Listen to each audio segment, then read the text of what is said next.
అందరికీ నమస్కారం అండి. నేను మీ సునీత లక్కంరాజు.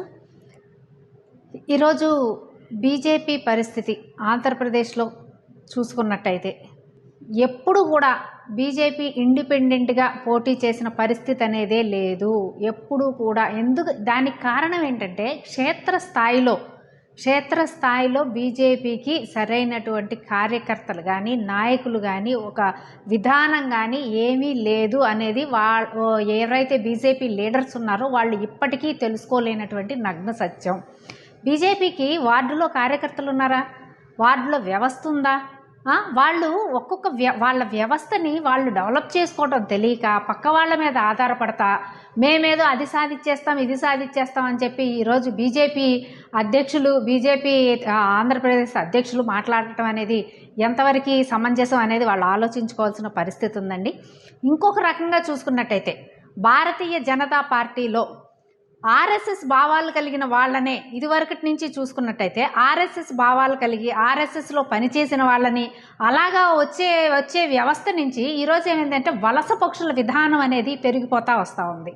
ఇప్పుడు బీజేపీలో చూసుకున్నట్లయితే బీజేపీ ఇచ్చిన సీట్లు కూడా ఎక్కువ వలస పక్షులకే.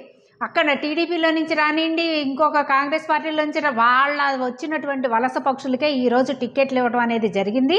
అంతే తప్పించి బీజేపీలో ఉన్నటువంటి ఒకే ఒక్క అతనికి తప్పించి మిగతా వాళ్ళందరూ వలస పక్షులకే వాళ్ళు టిక్కెట్స్ ఇచ్చారు.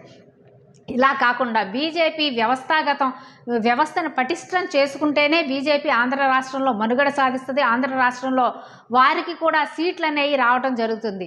అంతేకాకుండా ఎప్పుడు కూడా బీజేపీ ఎలక్షన్స్ వచ్చేసరికి టీడీపీతో కానీ ఇంకొకరితో కానీ పొత్తు పెట్టుకునే విధానంతో ముందుకెళ్తుంది తప్పించి వాళ్ళ సొంత కాళ్ళ మీద వాళ్ళు నిలబడే పరిస్థితి అనేది ఎప్పటికీ రాలేదండి. వాళ్ళు క్షేత్రస్థాయిలో వ్యవస్థని పటిలం చేసుకునేంతవరకు కూడా వాళ్ళు అధికారంలోకి ఆంధ్ర రాష్ట్రంలో బీజేపీ అధికారంలోకి రావటం అనేది కల్లా.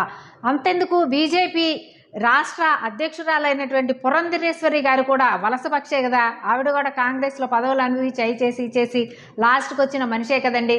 ఇవన్నిటిని కూడా బీజేపీ గుర్తుపెట్టుకొని బీజేపీ ఆంధ్ర రాష్ట్రంలో బలపడాలి, ఆంధ్ర రాష్ట్రంలో ఎంపీ స్థానాలు కావాలి, లేకపోతే ఆంధ్రప్రదేశ్లో అధికారంలోకి రావాలి అని అంటే క్షేత్రస్థాయిలో బలపడాలా, క్షేత్రస్థాయిలో నాయకుల్ని కార్యకర్తలను తయారు చేసుకోవాలని చెప్పి కూడా మేము తెలియజేస్తామండి.